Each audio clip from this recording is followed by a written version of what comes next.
জিলহজের প্রথম 10 দিনের আমল, ইবাদত, নেকামল, ভালো কাজ, এটা আল্লাহর কাছে এত প্রিয়, অন্য কোন সময়ের আমল ইবাদত, অন্য কোন দিনের আমল ইবাদত আল্লাহর কাছে এত প্রিয় না। আমরা কোরআন এবং হাদিসের আলোকে 11টি আমলের কথা বলতে পারি। নাম্বার 1, বেশি বেশি আল্লাহর জিকির করা। দ্বিতীয়ত যে আমলটি চলবে তা হলো যে কোনো নেকামল।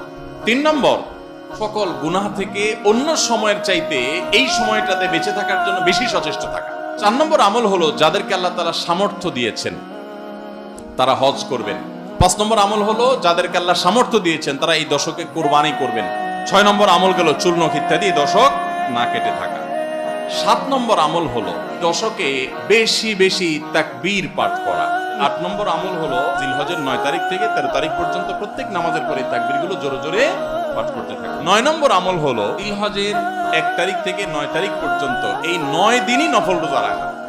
10 নম্বর আমল হলো 9 তারিখে রোজা রাখা।